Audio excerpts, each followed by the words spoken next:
Hello, everybody, and welcome to the HuntScience podcast. I'm your host, Eric Lance, a professionally certified wildlife biologist and natural resource professional, college professor, and owner of Land Source Consulting. The HuntScience podcast is dedicated to bring you the latest information on popular habitat management topics, wildlife science, hunting strategies, and the general conservation and land management practices to help preserve our natural resources. Thank you for joining us today. We are excited to have you with us and hope that you enjoy today's episode. With that said, let's get started. This episode of the podcast is brought to you by our primary sponsor, Land Source Consulting.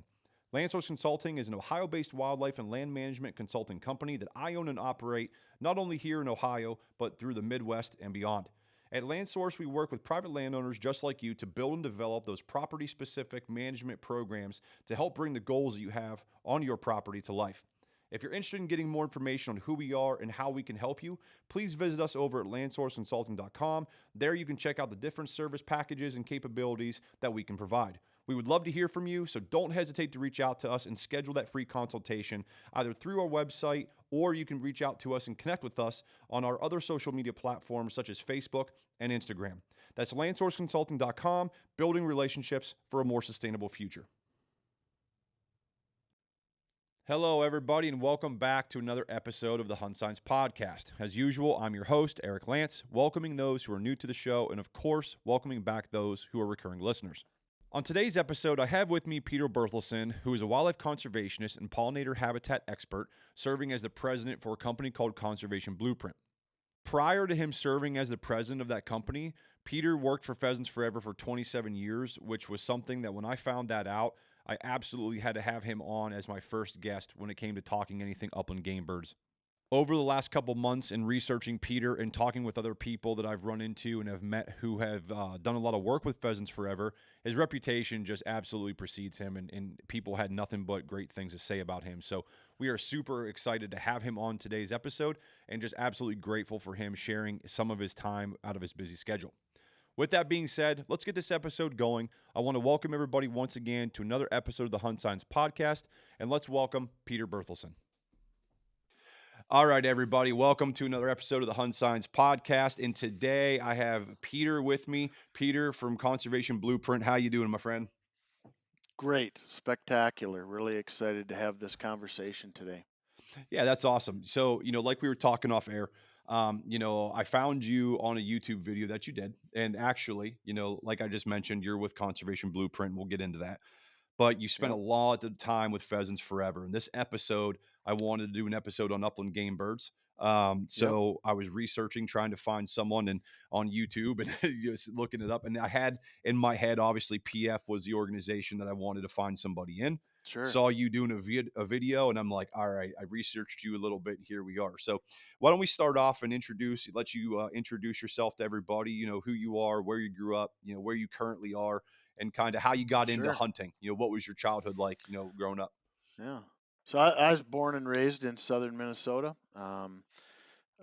Family, rural area sort of thing, and just at an early young age was always interested in wildlife and the outdoors and that sort of thing, and knew that at a young age that for whatever reason that I wanted to be a wildlife biologist. Did a little research on that. Went to the University of Wisconsin Stevens Point for my undergraduate, and then, like lots of people that wanted to work in that career, their supply exceeded demand. I've So talked about that multiple there, times. there Like was, I was the same there boat. was. Yeah. Well, I had a 1972 International half-ton pickup and a dog, and I would load my dog and my belongings into the pickup, and every 6 months I would drive to a new temporary seasonal job to cut my teeth and that's to dedication, man. break in. So lived and worked in Wisconsin 5 different times, Michigan, Texas, North Dakota, Minnesota, and ended up in Nebraska in 1991 with Pheasants Forever, and have been here ever since. So 30 some years, and I jokingly say I only leave here feet first. So Well, I got to tell love you, it. I gotta tell you, landing in Nebraska as a hunter and conservationist and biologist, there's worse things you could do, especially with Yeah, deer it was. populations and birds. It's like, man, you got it all out there Yeah, for the most part. yeah. So one other kind of I'll give you a fairly short background story. My grandparents immigrated to America from Denmark. Okay. Okay, and they came over here engaged, but not married specifically so that they would have two chances in the homestead lottery. And my Oh, grandmother hit pay dirt and won a quarter section of ground in White River, South Dakota in the homestead lottery. And that event, two things happened.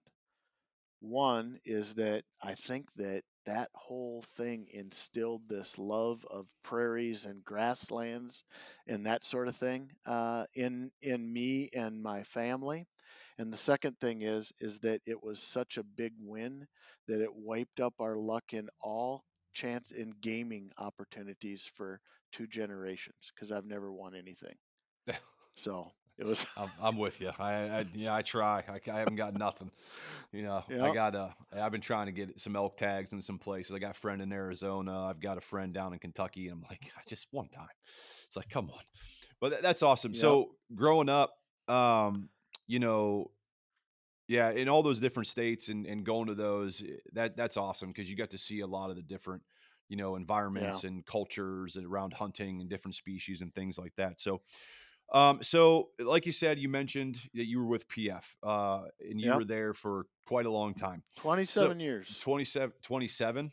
For some reason, I had Yep, in my head 20, 27. but man, that's a long time. So, Yeah, what's um, 7 years between friends?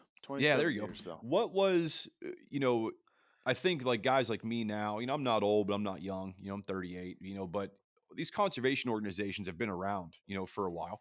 Hmm. What was it like in the early days, of the starting, with a group like PF, that's such a large conservation organization. What was it like when you guys got started with that? Was it slow? And did you ever envision that it would be, what it is today? Hmm.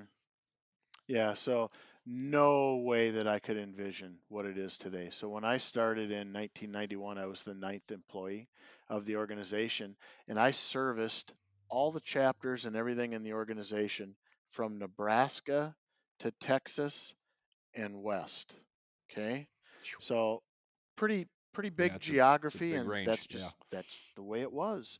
And what we did then was the organization worked with chapters and got members and that sort of thing. Today, I believe that there are 30 Pheasants Forever employees in the state of Nebraska. Phew.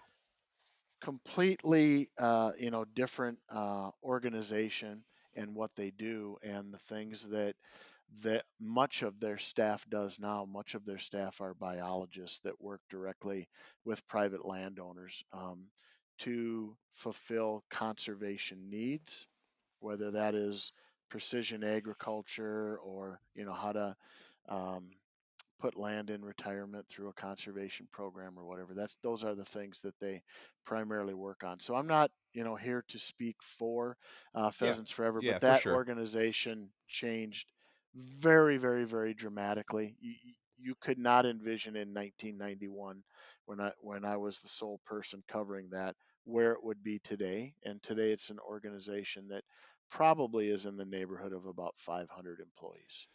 Yeah, I do a lot of stuff with, I'm pretty involved with the NDA, the National Deer Association, which formerly was the QDMA. Yeah. And I ran a branch for a few years. Again, what we're going to be getting into next is kind of the culture, change, and differences. Even in a state like Ohio, I mean, deer hunting is king here. Deer hunting is big. There's waterfowl, a lot of waterfowl hunting. And surprisingly or not, depending on where you are in the state, there's a lot of people that are really interested in upland game birds as well. Hmm. Turkey takes, the cake as far as that goes. But, it's always interesting to me when I see organizations and, I, again, with my experience with the NDA, going to these conferences or going to these or outdoor shows and talking with hunters, and it's like, hey, you deer hunt? Are you a member? And like, no. And it's like, man, it's $30 for the year. And it's like, Hmm. well, here's what we do. Here's, how it helps you as a deer hunter and all the information and all the education and research and all these things. And it still amazes me, on how hard it is to get members. The members, going on and subscribing, and updating your memberships is not the problem. It's getting them involved. Hmm. That's the hard part. I had a professor in grad school, and I'm sure you probably heard this too, because I know you went to grad school in wildlife. And, they're like, if you enjoy hunting a certain species, you should absolutely equally enjoy managing for the success of that species. If Hmm. you're an avid deer hunter, you should love going out with a backpack sprayer, going out with a chainsaw, and managing your property as much as you can. If you are a farmer with row crop agriculture, and you want to see more pheasants on your property because you enjoy pheasants, you should absolutely want to go into a CRP program and manage those buffer strip edge lines on your Hmm. habitat, and provide more suitable habitat and sustainable habitat, for those species. Because here in Ohio, which we're going to talk about, um, they're in decline. Where I am Yeah. in Northeast Ohio, you don't see a pheasant. And if you do, it escaped a preserve, and it's only a matter of moments before a coyote or a fox or a feral cat or a hawk picks it off. So relish the moment, unless you go pay Yeah. $20 to see another one. But in Yeah. your state, that's I'm assuming it's different because you guys have a lot more activity out there. Not that we don't have seasons, but it's just a different culture. So let's move into that. And what's it's kind of a multi-part question. What was the culture like when you were younger, as you were coming up through working through an organization like PF, and what were the challenges in dealing with, the outdoorsmen? Yeah. So, well, number one, the culture was different because in the early 90s, when the largest, most successful conservation program in our nation's history, the Conservation Reserve Program, was a young program that had about 36 million acres across the country. That was just a boon to upland game birds, pheasants, huns, quail, waterfowl. And so one of the things about the good old days is that you rarely know you're in the good old days when you're in the middle of it. But for me, those were the good old days, and I was a young single guy that was able to work hard and play hard, and loved upland hunting, and got after it. And when I'm located in a part of the world that still has significant grasslands and that sort of thing, so we had an area, a part of the country where we could there was abundant upland game birds. Not nearly as much today. Very different today from the early 90s, from 30 years ago. Yeah, and there's a lot of reasons for that. We're going to talk about that. We'll get into, population declines and the result of that. I mean, it's not a hard question to answer. And I think a lot of people think about it, but don't really want to admit, what some of the problems are. But yeah, the culture, here in Ohio, and well, just like you said, there's an abundance of birds, and if I could look at, kind of what the culture is like for deer here in Ohio, I mean, if you extrapolate that out to, the same amount with birds, I mean, if you're a hunter, you enjoy hunting. If Hmm. you are a hunter and you have an opportunity to go waterfowl hunting with a friend and get invited, even if you don't have stuff and they say, "Hey, I've got everything you need. Do you want to go?" You're probably going to be hard pressed to find a hunter that's going to say, "No, I don't want to go." Same thing Hmm. with upland birds. And one of the things that I contribute this to, and we were talking a little bit about it off air, is the fact that you get to hunt with a dog. I think that, from my personal experience too, and I know you can probably share in this, is that, I got my first German short hair about 3 years ago. That's when I started up in game bird hunting. And prior to that was just a big deer hunter, and there is something about hunting with your dog being active during the hunt, not just sitting in a deer stand, out there walking and hiking through these grasslands and things like that, and finding, areas of good suitable habitat. You're like, hey, I think there's a bird in there, and watching your dog work a scent trail and watch the scent change, and they lose the scent and then hit this. I mean, it's constant activity and energy, and I think that, in my opinion, just from experiencing it, it's so much more enjoyable.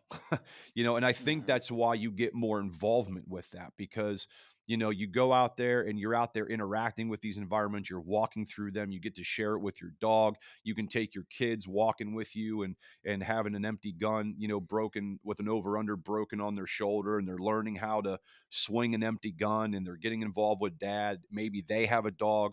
I mean, all those things are just, it's a different experience. And like we were talking about, you bring a friend hunting that doesn't have a dog, it's not the same experience with them. They're going to enjoy it, they're going to have fun, but when you're out there working your dog and you can relay and read their cues, and I mean, it's just a different experience. Yeah, learning how to read a dog, read your dog.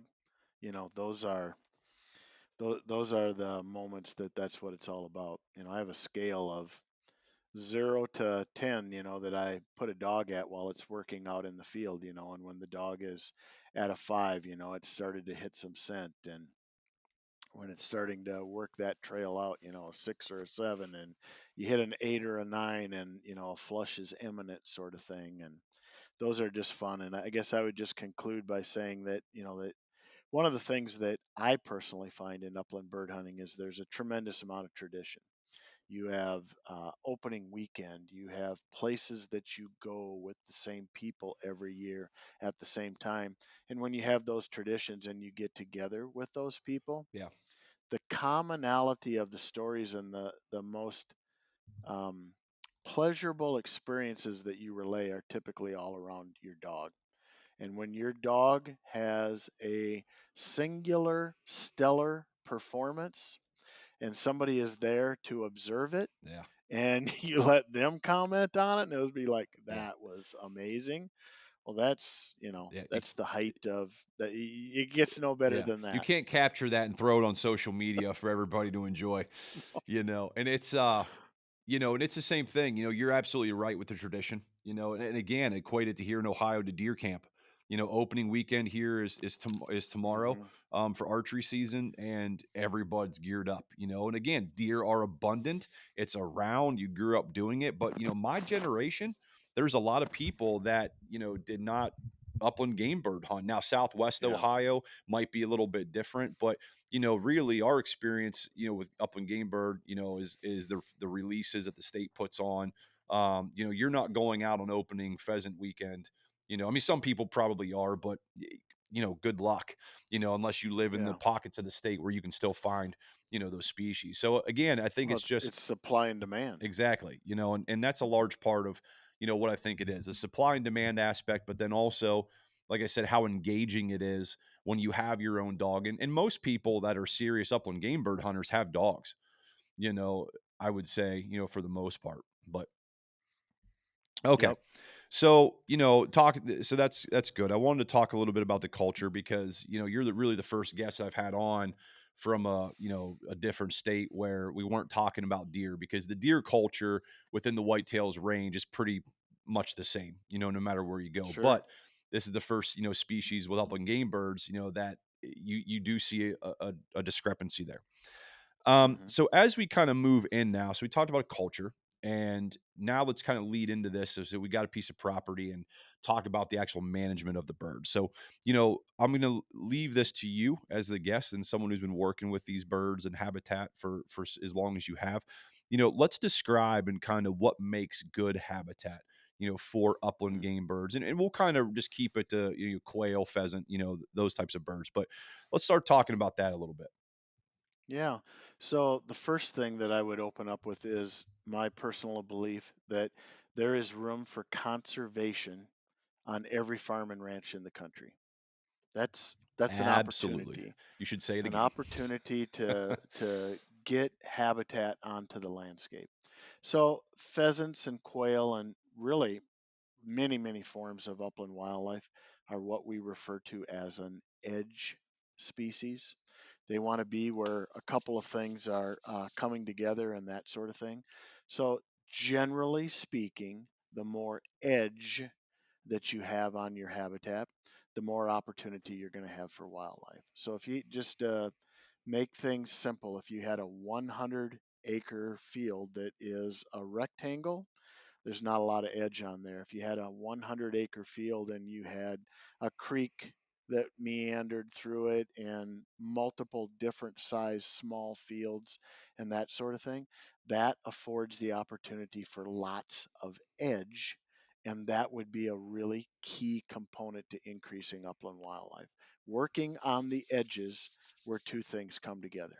Now, another thing too to note for some people listening, because I think a lot of people hear the word edge and they think of a timber stand, a budding, early successional area or a monocrop agriculture. But also, you can manage edge lines on your windrows. Windrows in Hmm. agriculture are other areas that often get neglected.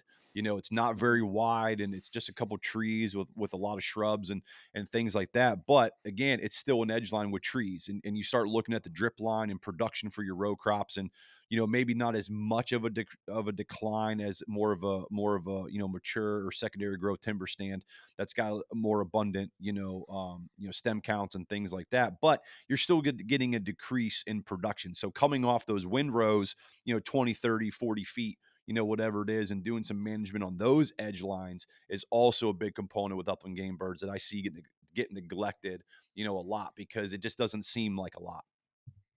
Yeah. And so all things are relative. So just saying have more edge isn't necessarily the exact answer. It's how you have it, where it's placed. And if you have very little habitat and everything that you have is long and narrow, that affords an opportunity for predators to more effectively work that habitat to find nests and that sort of thing. So it's all relative. Every opportunity, every piece of ground should be looked at individually and a plan developed just for that. But just knowing that there's room for conservation on every farm and ranch in the country.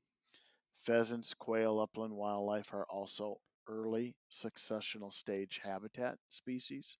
So the more areas that you have that produce edge, the more kind of what some people would describe as weedy Yeah. areas can be very effective. And anyway, just know that you want to look at all of those things kind of individually. Yeah, and a lot of people, a couple things to break down there for the people listening is that, early successional habitat, really what are we talking about? Because a lot of people look at that and you start breaking down the different seral stages that could compose that, right? So in a nutshell, it's important to understand, a generality as far as stages of succession or seral stages. So, generally speaking, the first successional stage is your annual growth. It's your annual plants that are Hmm. coming in. The second seral stage is generally where you start seeing perennial growth and development, and then by the third, you start getting your brambles, you start getting your immature, saplings of woody vegetation. Those you want to live in that range, when it comes to upland game birds. Same thing with deer and a lot of species, but we want to live in that range. So you take a fallow ag field that just got disked and things like that. Those edge lines, whatever the distance is, we want to work within those seral stages from 1 to 3 is where we want to make our payday. You brought up the weeds, and a lot of people hear the word weeds, and what is a weed? Do you consider daisy fleabane or ragweed a weed? Well, if you're looking at ragweed, for example, it's a good example because for deer, it has an absorbently high amount of crude protein that's highly digestible, highly Hmm. palatable for deer. I want to say it's like 25 or 30%. But what does it do for upland game birds? Provides this tall structure, canopy Yes. structure. Now you have a shaded area underneath, to where the temperatures are cooler, the broods can go in there, and or the poults can go in there and feed off insects. I mean, all these things are already in your seed bank. And when it comes to management, understanding what we're talking about with early successional stage, and then understanding what's native forages that are available and how they can play that role. Yeah. So the definition of a weed is basically a plant that is in a place you don't want it. Yeah. And just to kind of emphasize that point, lots of times in a presentation, I'll slap up a picture of this gorgeous looking soybean field that has a couple of plants of corn growing in it. And I say, "What is that?" "Well, that's corn." And I say, "That was last year's crop. It was planted to corn. And this year it's planted to beans. So that corn plant last year was the crop. This year it's a weed." The definition of a weed is very relative to what somebody's perception is. But just know that what we are generally considered weeds, like the ragweeds and that kind of stuff that you mentioned, can be just very critically important from a habitat structure standpoint and a food source, not only the food source of the seed, but the food source of the insects that are attracted to that plant that then a pheasant chick might feed on as well. So what do you think as far as, native forbs, and things like that for early successional plants? What are some of the things from a non-planting standpoint do you look for and kind of focus on, if you see it in Hmm. an area?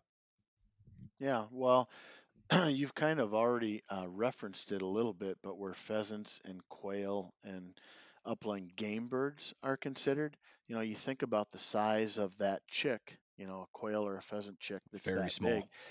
You have to have a habitat in which two things happen. One, that little itty bitty critter is able to actually move around and forage within that area. And if it's dominated by its 100% grass, that's not happening. And number two, you have to have an environment that is attracting what their food source is. And as a small pheasant or quail chick, over 90% of your diet is small, soft bodied insects. Okay? Small, soft bodied insects need one of two things. They either need a flower that they're going to go to for pollen and nectar, or they need a plant that is green and succulent that they bite into and suck the sap out of. Okay, so that's forbs, that's wildflowers, that's things like that. And so that's the environment that we need to have phenomenal brood rearing production. And you pick the upland game bird species, they're all very, very short lived. Yeah. You're talking about for pheasants, somewhere between 10 and 15% live to be 1 year of Yeah. age. That means it's all about what do you do that year? Yeah. What's your nest success? What's your brood survival? And if you want to have the what I refer to as the kaboom, where the population just goes in 1 year, you have to be supplying those needs. Couple things. Let's break down for people listening because I think they need to hear it. You were talking about grasses. You can't have, Hmm. a big monoculture of grass, and the first thing comes to mind is switchgrass. It's the one that Hmm. a lot of people, even blue stem, having Hmm. a native warm season, buffer strip, and things like that. Expand on that a little bit, just to describe to the listeners why that's not a good Sure. idea. Because I try to always preach, when I'm talking, well, not really preach, but when I talk to people and clients, and they listen. I love native warm season grass plantings, but it's got to be very specific for why you're doing it. It's in the whitetails world, the limiting factor is generally cover, not food. So if I'm going to provide cover, I want my cover to equal food, and I approach the same thing with upland game birds. And grasses do not provide food, so they provide cover to an extent. Not to say I don't want them, but speak to that a little bit because I know a lot of people, and I've seen it on properties where you got these big stands of native warm season grasses, whether it's blue stem, or they're leaving Johnson grass or they plant switchgrass, Hmm. whatever it is. Well, that's the the reason for that, I think, is primarily because when most people experience and interact with upland game birds is while they have a shotgun in their hand and a dog in front of them. October, November, December, January. Well, a pheasant and quail's needs during that time of the year is to have something like roosting cover Yeah, and that sort of thing. And so that's the kind of cover that they see the birds in when they're out hunting. And so the connection is that must be what I need more of to have more that pheasants. makes sense. I never thought about that way. Yeah, Yeah. that's where I see the birds when I go hunting. If I Yeah. want to see the most birds, that's where I see them. Huh. I need more of that. Yeah. I That never. is not phenomenal nesting, and it is like the antithesis of brood rearing cover, Yeah. I you never. know? Yeah. I never thought of it from the lens of that perspective because yeah, it makes sense. That's when they see it. Um, yeah, okay. So let's talk about other things on why the decline is. There's obviously a decline with this, and we talked about that. Why their lifespan is so short. So let's talk a little bit. I'll let you Mhm. kind of take it off and talk about obviously predators and habitat loss, and what are the things that you battled with PF to offset over those 27 years. Yeah. So as a former pheasant biologist, it's a very frustrating role to have as a wildlife biologist because pheasants are like Goldilocks and the Three Bears. And here's what I mean. Every year, as a pheasant biologist, it would be like, well, it's either too hot or it's too cold, or it's too wet or it's too dry. It was never just right, it seemed like. And pheasants, in particular, are a species that it just it was hard to really dial in the correct conditions, and so that was frustrating. Quail, my personal opinion is, are a lot easier to manage for and a lot easier to get that population response from because quail have this unique ability to produce two clutches in one In year, 1 year? Yeah. which we could talk about the biology of how that happens, but just know that that means that they have the same thing, low annual survival, and it's all about the conditions that you provide for them that year to get that kaboom. Yeah.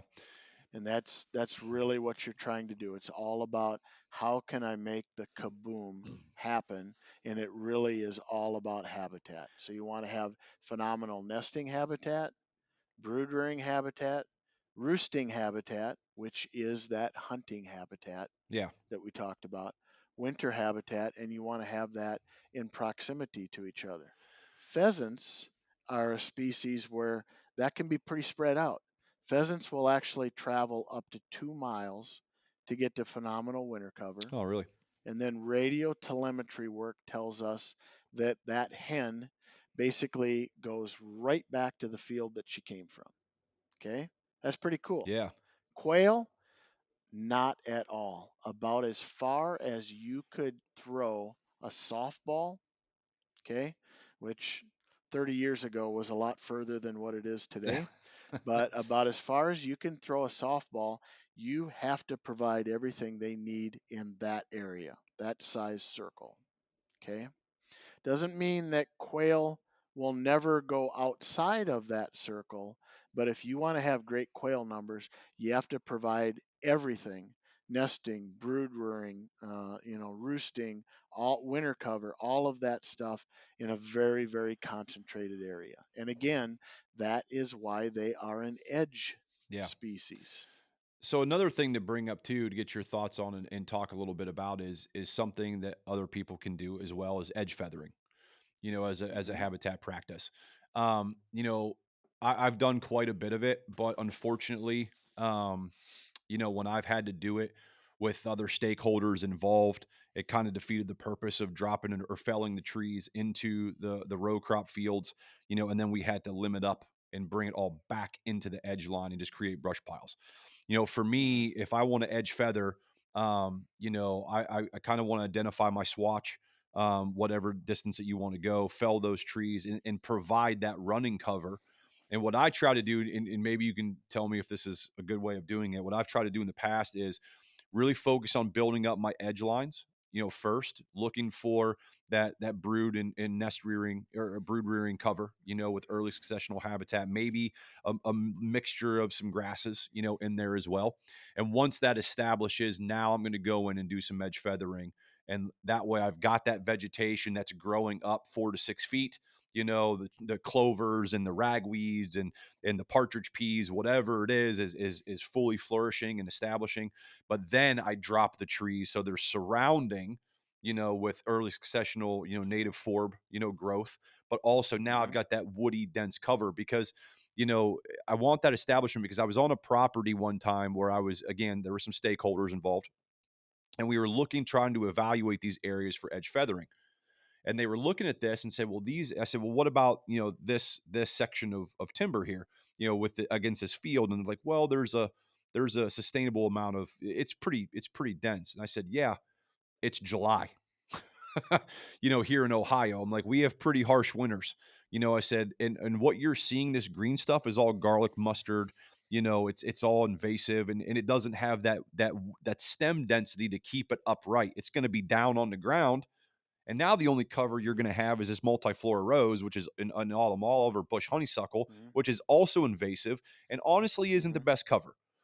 So I think, Yep. it's important to talk, about the other things that need to take place other than planting, going in there and putting a quote unquote, food plot type of planting in along your buffer strip. There's other timber type of work that you can do as well. So going through PF, Yep. how successful were those edge feathering techniques? I'm curious to hear your thoughts in more heavily CRP dominated areas like you were, because I know CRP rules kind of can influence some of the practices that you do because of the Sure. CRP rules. Yep. So first off, let's make sure that we understand that brush piles are not edge feathering. Yes, exactly. Brush piles are the bedroom and living room for your nest predators. The skunks, the coons, the possums, all of the things that you don't want Yeah. interacting with your upland game birds. Yes. Okay. And optimal edge feathering, here's the key criteria. Before you hinge cut or drop anything, you need to go through with an herbicide Yeah. application and fully terminate the vegetation. No existing grasses underneath that.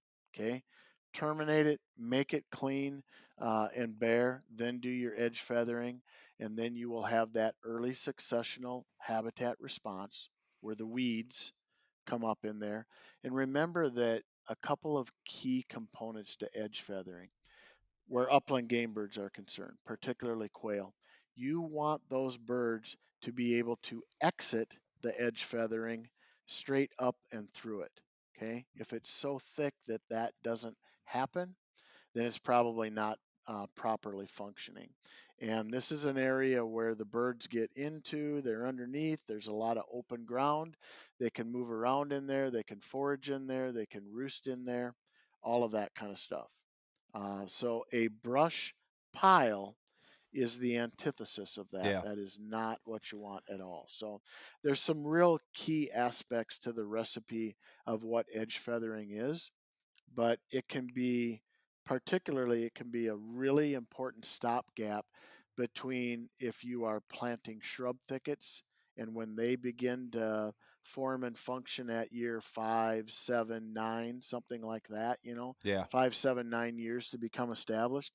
Edge feathering can play that role for you before those shrub thicket plantings begin to function for you. Gotcha. I'm gonna have to reverse how I do this then. I've always done it the other It's way. it. Mhm. Yeah. Hey, Yeah, that's the formula that really has worked for us very, very well. yeah. And the cool news is you get an immediate response to it. Yeah, I've had on some of my clients that I do, I know there's been birds there and it's worked pretty well. The other thing I do too is I go in there with a weed eater a little bit. I do go when I drop the or the when I feather the or fell the trees, I do try to go in there and try to leave a little bit of a little bit of an opening, so they can get in and out, if I think it's too thick, depending on how the tree falls or Hmm. something like that. But yeah, I've always gone through and done the opposite. So I'm gonna have to try it. That's a beautiful thing about Yeah. habitat management is that, I always tell people, and I'm sure people listening to this show are going to hear multiple times. It's like, you can take science and you have 10 different biologists looking at one area, it's going to be done 10 different ways, and it's not that any one is Hmm. better than the other. It's just, some people have more success doing one area. Some people show some success and, maybe it's one of those, 40% of the time where it actually works that you keep doing. And, it's the beautiful thing is putting the art together, the science behind it, but now how do you piece it together? I'm gonna have to try it that way because I've never really asked anybody, and how we do it. It's just kind of been my own. I'm like, well, I will get it established, but yeah, hearing you talk about that makes sense. But I have had it work, but other areas I don't know because it was a kind of a one time thing. I made the Mhm. recommendation and kind of talking with them. They're like, yeah, man, everything's going good, but yeah, try different ways and get the arsenal a little bit sharper. Well, if you're somebody that you're blessed to have a piece of ground and you're trying to manage for wildlife, Yeah, just as enjoyable as hunting behind a good bird dog is the long timeline perspective of using your property like an outdoor lab yeah, and kind of exactly. experimenting and trying different things. And that can be really, really rewarding. Yeah, and I'm going to say it again because I know we were talking about it off air. But I want people to hear this every episode. Is that I had told you I had a professor in grad school that told us that if you enjoy hunting a particular species, you should as equally enjoy managing for the success of that species. If Hmm. you are one of those people that have, 40 or 50 acres, which in Ohio is a pretty good size of property, and you enjoy deer hunting, guess what? You should enjoy going out there either by yourself, with your family, and managing for the success of that species throughout the year. If you want to hunt Yeah, multiple species, and whether turkeys get thrown in there, or maybe you would like to see more pheasants, you can go. There's nothing illegal about it. You can go buy pheasants off of a preserve and release them on your property.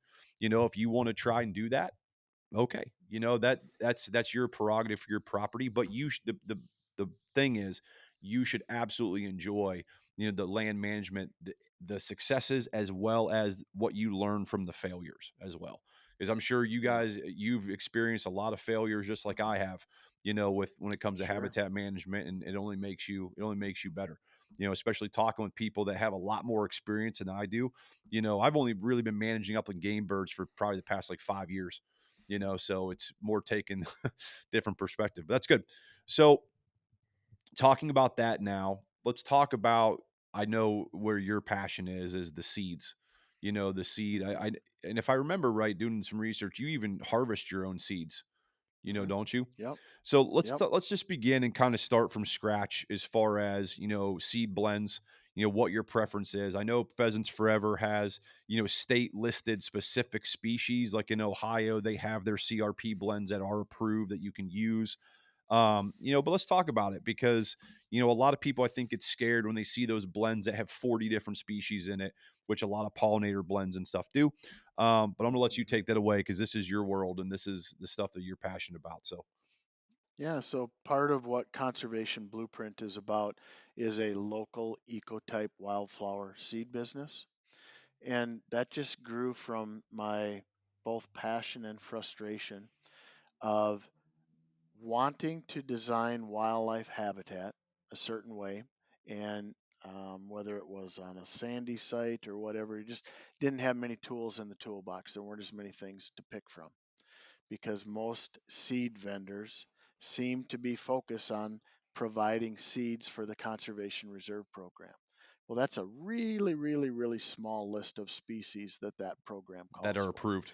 And yep, and one of the things that you can just engrave in stone for wildlife management, whether you're talking about deer or pheasants or honeybees or whatever, the more species you have in your seed mixture, the more diversity you have in your seed mixture, the better results you'll get.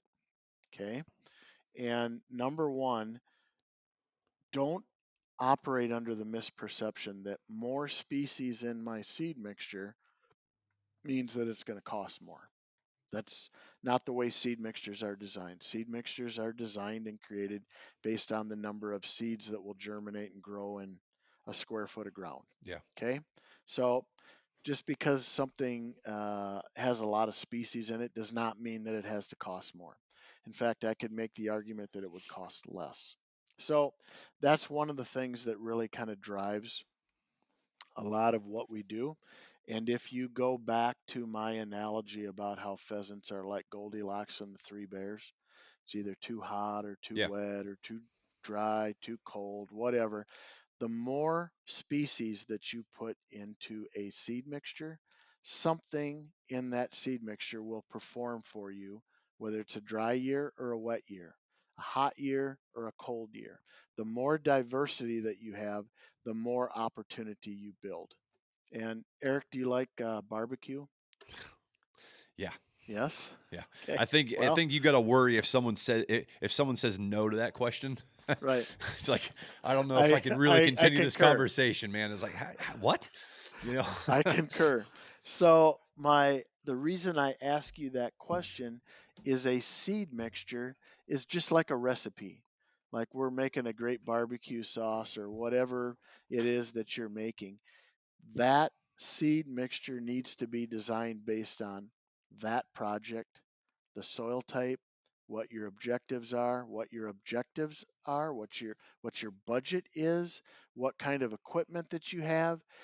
I am not a fan of um, any business that goes to the shelf and says, here's our pheasant mix, or here's our whatever mix, here's our deer mix. I think that everything should be custom designed for that individual I project because 100% my agree. piece of ground is not the same as your piece of ground. My budget might not be yours.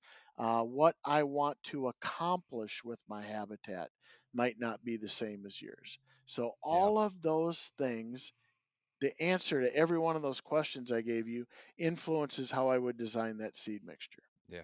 And that's the way Okay. you got to do it.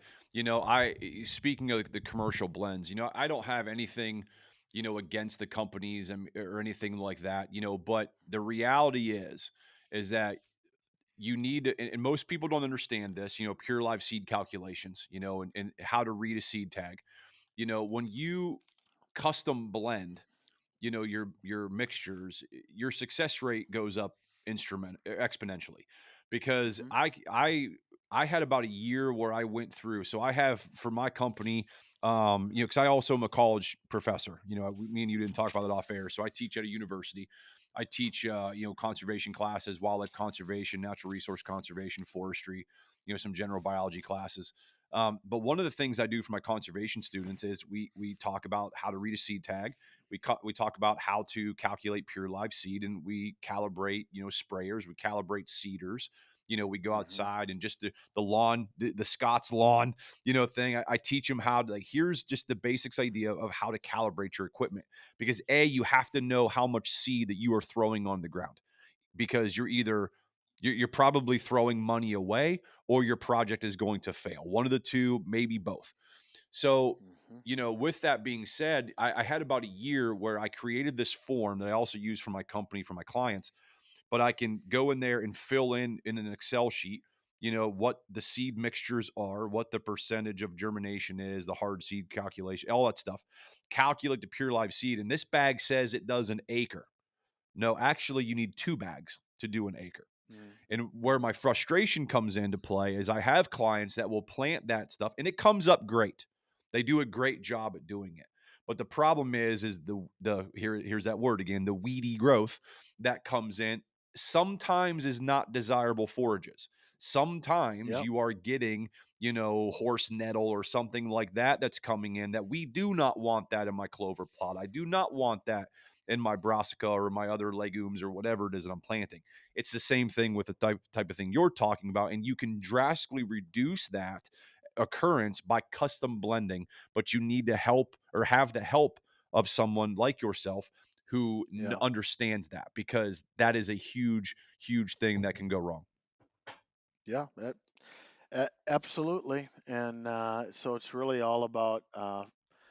I always say that, but the first thing you have to do is you have to sit down and you have to think about what are my goals and objectives? What am I trying to do? And then the plan for site preparation, your seed mixture, how you're going to plant it, how you're going to manage it is all developed based off of that first step. So it really starts with the art and science of figuring out what are your objectives. Yeah, that's everything. The why. Why are you Hmm. doing it? So let's Yeah. kind of move into pollinators. Well, excuse me, because I know Yep. pollinators are a big thing, a part of what you do. Pollinators are a huge part of upland game bird management anymore. Rightfully so, because of the type of plantings and stuff that you're doing. So let's talk about pollinators. Let's talk about, what your company is doing, and talk about how you guys are doing it with solar farms, because that's a big part of it. Because I think it's important for, people to realize that, electrical utility companies that I work for and work with are doing the same thing.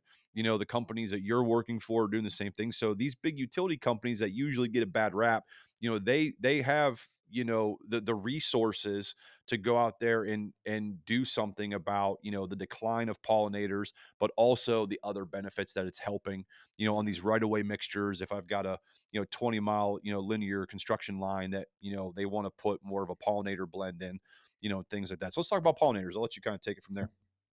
Yeah, so really, this should be a whole separate podcast. I, This I know. question, I that, thought yeah, about that too earlier, so we got to get the nuts and bolts of it, because a lot of people, I yeah, think they hear pollinator and they just think of the honeybees. They think of monarchs. mhm, But it's like, I mean, I'm not even going to get into the deer benefits. I mean, the things yeah, that are planted in there. But it's an upland game bird.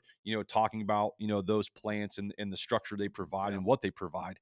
Let you kind of take it. So, so when I think that when you call something pollinator habitat, people immediately form a picture in their mind, and that picture is usually something like the calendar in your office when you flip it to the month of July and you see this gorgeous flowering meadow and that sort of thing. That can be pollinator habitat, but this thing that's called pollinator habitat is just something that is very much of interest to Conservation Blueprint because it is exactly what you want for pheasant and quail and for deer. It's exactly what you want if you keep bees, you're a beekeeper. For native pollinators, native bees, butterflies, grassland songbirds.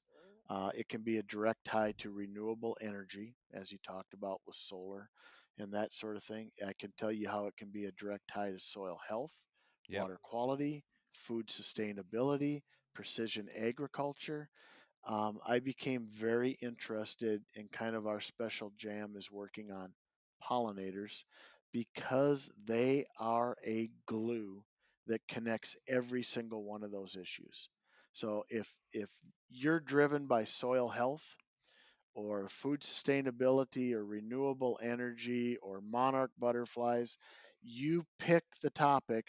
I will tell you how pollinators directly connect to that, and what we want for pollinator health and habitat directly impacts soil health, renewable energy, food sustainability, water quality, all of monarch butterflies, all of those things.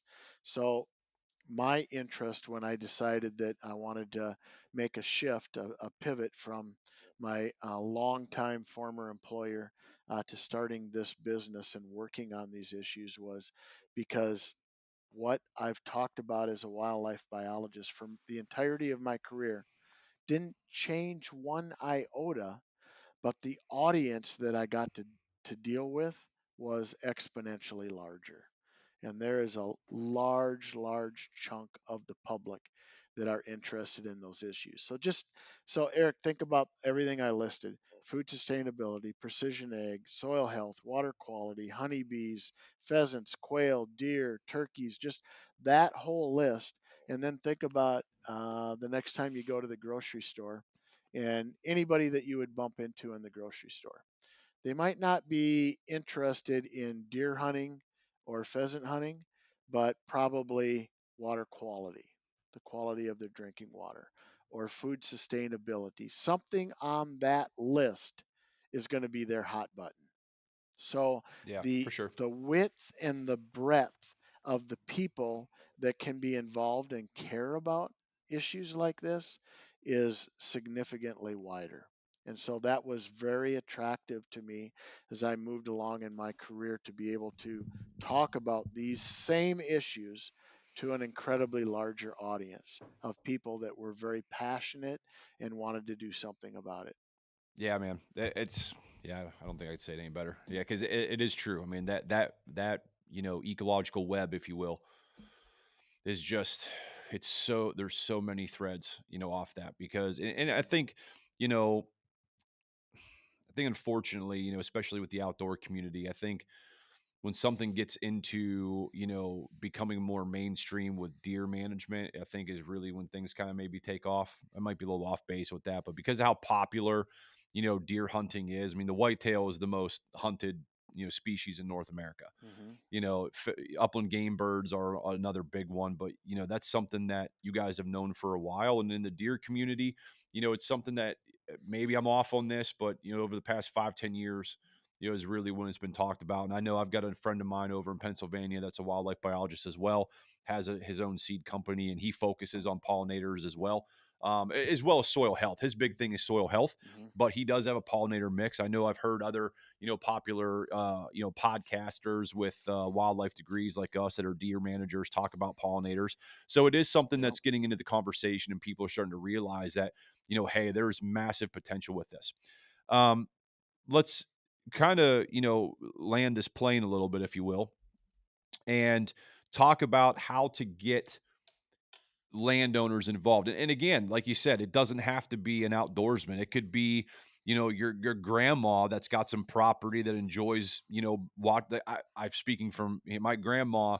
She's in her 90s now, but she is a world class wood carver, and her Hmm. specialty is birds. She's done waterfowl, songbirds. She's been infatuated with that. But anyway, where I'm going with it is she enjoys bird watching. So you could have Yep. someone as someone as your grandma that's got property that maybe would be interested in doing that. But anyway, how do you get people involved? Because one of the limiting factors is money. So, and I know with pollinator habitat that there are opportunities out there, there are programs out there, but I don't have any experience with them. So, kind of let you touch base. I know you're in Nebraska, but I'm sure there's some things that you can touch base to on that to help entice people on doing this type of Sure. stuff on their property. Yeah, so I'm going to tell you about a nonprofit that you've never heard of before, but you need to hear of. That's called the Bee and Butterfly Habitat Fund. Yeah, That young nonprofit works with private land, public land, corporate land, so you should interpret that as any land, on projects that are 2 acres in size or larger. So if your grandmother has 2 acres, they will work with those landowners, private, public, corporate land, provide one on one technical guidance on what to do, how to prepare the site, how to plant it, how to manage it, and then provide free pollinator seed mixtures for the projects. As a wildlife biologist, you probably have heard the phrase, there's no such thing as a free lunch. yeah, Well, this is pretty close. close Yeah, to a free lunch. So it's a really, really unique nonprofit that's working with people out there. And it doesn't come with all the strings and hoops and hurdles that, say, a USDA conservation reserve program project would have, where you have to have a cropping history, you have to have a certain adjusted gross income, yeah, other hurdles that you have to get in. With the Bee and Butterfly Habitat Fund, if it has a high likelihood of producing a good pollinator habitat and health outcome, they're going to say yes. yeah, Really simple online application process. You can follow them on Facebook, LinkedIn, all the social media stuff, but go to their website and there's an application process. And it's just that is the program that really is producing significant results out there. And they are working with solar projects, private landowners, corporate campuses, yeah, municipalities yep, that have a wastewater treatment plant yeah, that is surrounded by acres of grass that they have to mow every 7 to 10 days throughout the summer. And they're going in and converting that to pollinator habitat, hike bike trails, all kinds of stuff. And it's a really unique nonprofit, and it's very well supported financially to be able to bring those resources. One on one technical guidance, and then free seed mixtures. yeah. That's good. I've heard of them. I don't have a lot of experience with them because where I first was exposed to them was with some of the utility companies that I work for. And that was one of Mm, the things that I would talk to them about because, in that world, one of the hurdles that I face in my job as a biologist is, the restoration of these transmission right of ways. whether it's pipeline or oil and gas or electrical utility, whatever it is, even solar or wind, Hmm. is that when you start looking at, NPDES permitting, with the stormwater programs, these projects, have to get their permits under one of the permits. Hmm. There's a revegetation requirement to close that permit, and it's 70% of or more. The Yep. problem is that when you have these projects, the whole name of the game for these project managers are coming under budget and closing that project as quickly as you can. Yep. So the idea is that even a lot of these electrical utility companies, oil and gas companies, whoever it is, they have approved mixtures that they use for seed mixtures, but they don't have the manpower. You're not going to this project and say, "Let me see your seed tag." Now they might do it once in a while, but by and large, I can speak for experience, is that a lot of that is just your general contractor mix that has, native, it's just various species of grasses that grow and establish and germinate very quickly, so that, you're providing erosion, sediment, erosion control, and that you can close the permit quickly. Yep. And there's a lot of company Understood. yeah, and there's a lot of companies that, that I've worked for in the past that want to come and they want to do their own quote unquote blend. And I said, listen, there's already a lot of companies out there that offer those blends. I said, so we don't need to reinvent the wheel here. I said, but here's the hurdle that you're not recognizing: project management and things like that. I don't want to say they don't care, but they don't want to keep that permit open when the construction company is left. They're not going to come back and maintain that. There's more maintenance that kind of goes involved with that. Yep. So, there are companies that are really pushing that, but also you look at it from like substations. You look at it from like municipalities, like you said, and you say, hey, listen, so for those of you that are listening, maybe work in a municipality, maybe, or whatever, these are great alternatives because these areas at parks, guess what? They need mowed. It costs, money with, getting people out there, technicians and mowers to go out there and weed whack and mow. Guess what? You can have a sustainable green space that you can put Yep. pollinator signs up. You can have educational opportunities there. There, and like you said, this nonprofit, helps with the technical guidance and provides the seed mixtures. Think of, if you're a municipality and you can say, hey, city of whatever, wildlife pollinator area. Like, if you're thinking about it from a publicity standpoint, there, whatever gets it done, that's fine. But these are alternatives that can aesthetically, bring value, but ecologically bring an immense amount of value, type of things that a Yeah, lot of but people don't realize. it's also the budget savings. You're no Exactly. longer going out there and mowing it every 7 to 10 days. So think about what that does to either a project or a community's budget. Yeah. It's, and the benefits, and I try to tell people too, I've got clients that, have easements and stuff through their property from transmission lines and stuff. And it's like, hey, you have that right as a landowner. Those of you listening, if you have a utility company or something coming through, that right away agent comes knocking on your door, say, yeah, I don't have a problem doing it, but here's my special condition. Here's what I want planted during the restoration phase. Maybe it's something that they say, you know what, I'm not going to, I've seen this where they say no, but the landowners, they say, well, I'll take care of it. I'll sign off. You don't have to plant this or restore this. Just, do your grading, put it back to how it was. And then I'll contact someone like this organization and get their Hmm. technical experts out there and say, hey, I want to put this into a pollinator habitat. The Yep. construction's going to be done, here in March. Come April and May, I want to start planting. Is the Yep. idea, and start building those relationships and start doing that now because, yeah, I mean those benefits are immense. All right. So yeah, that's, like I said, that's where I wanted to go, is kind of get to where, Yeah. people could Well, could do let's that.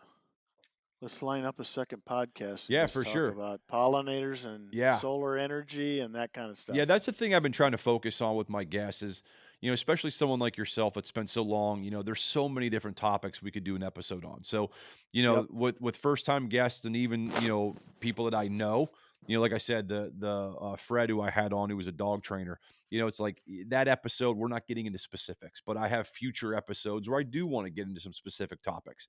Same thing with Sure. this, we could, I mean, like we were talking about, pick the topic we talked about today. we Yeah. could spend a whole episode on. So I want to Yep. thank you for coming on, Peter. It's You bet. been a good podcast. I think people are going to really enjoy this. I will have your contact information and stuff so people can reach out to Great. you in the description of this show and everything like that. So I'll let you close by plug in Conservation Blueprint a little bit, and then tell people how they can get a Yep. hold of you, and then we'll wrap it up from there. Yeah. So, one, there's room for conservation on every farm and ranch in the country. Enjoy the process. Make sure that you really think about what your objectives are that you want to accomplish before you enter into any kind of a habitat endeavor to make sure that you get the best outcomes from that. Conservation Blueprint, you can like and follow us on all the social media platforms. And about once a month, we release a video habitat tip, 2 to 5 minutes, that talks about plants or habitat techniques or whatever. And we would encourage you to check that out and sign up for those free updates that come out once a month. Usually, some topics that would very closely align with lots of the things that we chatted about today. Awesome. All right, everybody. Well, thanks for checking out another episode, and we will see you guys next time. All right. Thanks, everybody. See ya. And that's a wrap on another episode of the HuntScience podcast.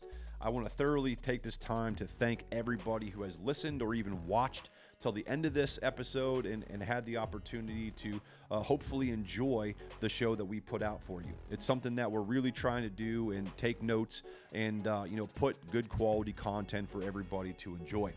We want to take this moment also to, if you enjoyed the show, check us out over on our social media platforms. Give us a like, give us a follow, check that bell notification, look for the content that we're putting out. Of course, reach out to us, leave comments. Did you like the show? We would love to hear your reviews of the show and any concerns that you have, any updates or any type of feedback to make our content better. We're always open ears for the people that are consuming our show and our content. We want to hear from you. What is it that you want to see and what is it that you would like us to do? If you want to check us out on any of our social media, first off, you can head over to our website, go to www.huntsciencepodcast.com. You can check us out on Instagram at HuntScience_podcast, or you can check us out over at our Facebook page at The HuntScience Podcast. Any of those is open. You can, like I said, feel free to comment and all of the above that you do with social media. I just want to take this time again to say thank you from the bottom of my heart for everybody for watching and listening to the content that we're putting out. It means the world to me, and I can't wait for you guys to join us on another episode. Until then, everybody, have a great day, and we'll see you next time.